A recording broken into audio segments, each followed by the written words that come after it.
Seja bem-vindo à lição número 10, nessa semana, a Bíblia como História. Nós vamos nessa semana analisar um pouquinho alguns personagens bíblicos e vamos, através da história e através da arqueologia, que é um instrumento que, digamos, nos ajuda a entender, a vislumbrar os fatos históricos, a confirmá-los, nós vamos analisá-los então nesta semana. O primeiro que aparece aqui é Davi e Salomão. Você sabe que há pessoas e até autores, alguns ditos até cristãos, que negam a existência e a veracidade de Davi e de Salomão. Bom, mas se isso for verdade, segundo eles estão afirmando, nós vamos ter sérios problemas. Vai desaparecer do cenário Jerusalém, toda a sua história, né? Tudo que está ao redor dela. Vai desaparecer do cenário o próprio Jesus como Messias, porque Jesus vem da casa de Davi, né? Enfim, você vai ter sérios problemas. Por outro lado, a história e a arqueologia têm demonstrado, têm dado evidências, têm dado pistas de que, na verdade, Davi, Salomão e toda a sua casa existiram.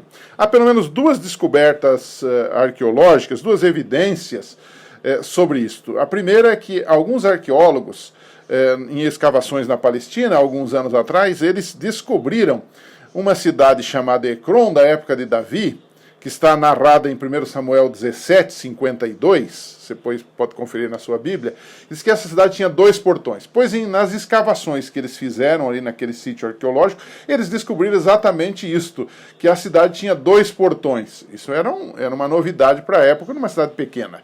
Então, essa é uma evidência, uma das várias evidências que temos de que Davi, de fato, existiu. E essa narrativa dessa cidade é bem na época de Davi. Uma segunda evidência que aparece vem do ano de 1993, quando escavações na cidade de Tel Dan, no norte, no norte de Israel, descobriram uma inscrição feita pelo rei Azael, ele está até na Bíblia, de Damasco, na Síria, e esse rei citava sua vitória sobre o rei de Israel, o rei da casa de Davi. Essa expressão casa de Davi é encontrada várias vezes na Bíblia para mostrar a dinastia de Davi.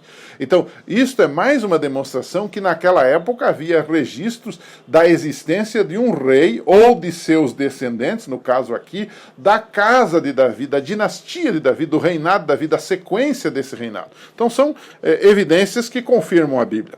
Um segundo bloco aqui, que vai aparecer aí na sua tela, foi o caso de Isaías, de Ezequias e de Senaqueribe, que foi um rei da Assíria. Pois esse Senaqueribe era um sujeito que era um conquistador, como todos aqueles grandes reis dos grandes impérios do passado, e ele tem lá no seu palácio, foi achado num palácio de escavações na antiga Nínive, foi achado lá algumas inscrições, algumas coisas, tipo alguns quadros que ele colocou em alto relevo na parede do seu palácio, demonstrando algo que ele fez por volta do ano 701 a.C., quando ele, numa dessas suas excursões guerreiras para conquistar cidades e países, ele explorou a cidade de Laquis, que era uma cidade de Judá, uma cidade menor. E ele leva coisas que demonstram isso. Há um registro disso na própria história do reinado de Senaqueribe, da Assíria. Pois bem, nessa mesma viagem, ele passou por Jerusalém. Só que de Jerusalém ele não coloca nada. Não tem nenhum registro, e nós sabemos por quê. Isso demonstra que a Bíblia fez um relato histórico preciso das coisas. Em Jeremias, ou melhor, em Isaías 37, versos 33 a 35, Isaías descreve que ele tentou invadir Jerusalém, o Senaqueribe, mas é aquela famosa história de que o anjo do Senhor lhe atacou, um propósito de Deus, e ele fugiu.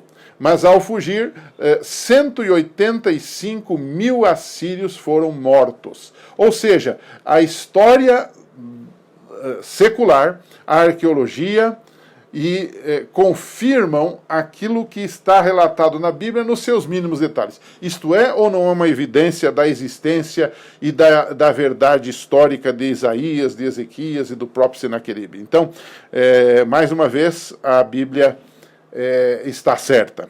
Um terceiro tópico tem a ver com Daniel, com Nabucodonosor e Babilônia. Não é? Em 2007, por exemplo, os estudiosos da Universidade de Viena encontraram o nome de um oficial de Babilônia. Esse é um mero detalhe. O nome desse oficial era Sarsequim. Estava lá num tablet, numa inscrição. Eles encontram esse indivíduo, mas acontece que o nome, que não é tão conhecido como foi Nabucodonosor, como foi Daniel, como foram outros personagens, é relatado em Jeremias capítulo 39, verso 3. Ou seja, mais uma vez, um detalhe de uma descoberta arqueológica confirma um personagem não tão conhecido da Bíblia e, portanto, difícil de ser manipulado ou de ser inventado. E Jeremias faz menção desse oficial de Babilônia. Né? Daniel 7, por exemplo, fala daquela profecia dos animais, cada animal representando um império mundial, a começar de Babilônia, e retrata como um leão com asas. Pois várias descobertas nos sítios arqueológicos da velha Babilônia se descobriu que o leão era digamos assim, um personagem principal. Ele era muito conhecido ali. Por exemplo, há uma imagem de um enorme leão lançando-se sobre um homem, que foi encontrada nas escavações lá de Babilônia. O portão de Ishtar, que é muito famoso, é revestido com imagens de 120 leões. Isso tudo a arqueologia descobriu e a história registrou, confirmando, dando evidências, dando pistas de que o texto bíblico é confiável e é correto. Para terminar, o ponto número 4 da nossa lição, que é o Jesus histórico. Ou seja, muita gente não acredita que Jesus realmente existiu. E alguns dizem que o que nós cremos hoje é um Jesus inventado pela cabeça dos discípulos e dos crentes no decorrer dos anos. É o chamado Jesus da fé, em oposição ao chamado Jesus da história. Bom, isso é uma incoerência, porque na Bíblia o Jesus da fé é também o Jesus da história. E há algumas pistas para isso na própria arqueologia. Em 1990 foi descoberta uma tumba. Essa tumba, segundo as moedas, a própria cerâmica da época, se datou do 1º século depois de Cristo, e o ossuário mais comentado daquela tumba continha um nome interessante: José, filho de Caifás. Quem foi Caifás? Foi o sumo sacerdote da época de Jesus, da época da morte de Jesus. Portanto, se Caifás existiu, a Bíblia não está errada em narrar o seu nome ali. E, portanto, isso nos dá um indicativo de que o personagem maior envolvido em toda essa história, que é Jesus, também é real, também existiu. Em 1961, também se descobriu uma inscrição nas escavações por lá com um nome chamado Pôncio Pilatos, que era o governador da Judéia sob o imperador Tibério César. Isso estava numa pedra no teatro de Cesareia Marítima. Ou seja, um personagem real. A história, historiadores seculares dos 2 primeiros séculos também falaram desses personagens e do próprio Jesus. É claro que esses historiadores pagãos e judeus, não cristãos, eles não se demoraram tanto quanto os evangelhos na narrativa da vida e da existência e dos ensinos de Jesus. Eles foram mais lacônicos, eles colocaram uma frase aqui, outra ali, né? Por exemplo, Tácito, Plínio Moço e outros escritores, especialmente alguns romanos, eles narram sobre Jesus ou sobre os cristãos, assim, digamos, no rodapé dos seus escritos. Por que eles fazem isso? Porque um império como o Império Romano não tinha muito interesse, primeiro, naquela provínciazinha da Palestina. Não tinha muita importância um povo como os judeus, que era pequeno para eles naquele momento. Eles queriam o imposto daquela gente e não estavam muito interessados naquela gente lá.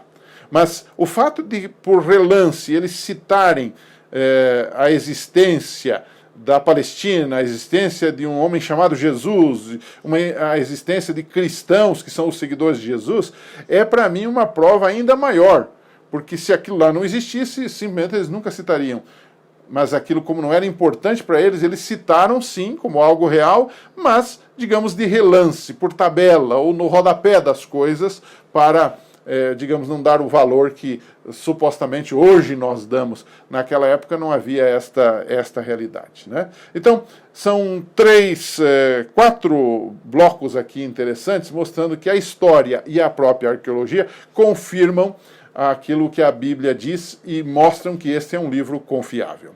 Para terminar, faça uma pergunta provocadora para os seus alunos. Pergunte a eles o seguinte: escuta, quando o arqueólogo ou o historiador levanta um fato ou descobre um fato que confirma a Bíblia, a gente fica feliz. Mas vamos supor que algum historiador ou algum arqueólogo traga à luz alguma descoberta que coloque dúvidas sobre o próprio texto bíblico. Como é que a gente fica? Devemos crer ou não devemos crer? E se devemos crer, por que crer? Se não devemos crer, por que não crer? É um assunto para a gente discutir, é um pouquinho polêmico, mas eu só deixaria uma deixa para você. A Bíblia é confiável, ela é a palavra de Deus. Portanto, se alguma descoberta lançar dúvidas sobre a Bíblia, nós temos que esperar a próxima descoberta, nós temos que ver o conjunto das coisas para então ter a nossa, digamos assim, a nossa confiança depositada no livro. Primeiro devemos confiar no que Deus disse, no que Deus falou, né? E depois naquilo que os homens falam, porque os homens são pecadores, são mentes falhas, e eles podem estar errados.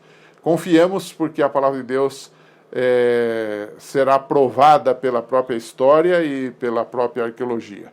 Por outro lado, também nós não precisamos da história e da arqueologia. A nossa fé nos faz entender o livro sagrado. A Bíblia diz: se creres, verás a glória de Deus. Primeiro crer, para depois ver. É isso que nós precisamos. Uma fé que primeiro crê, para então ver as glórias e as maravilhas de Deus no seu livro. Semana que vem a gente se encontra aqui. Um abraço para você e até lá.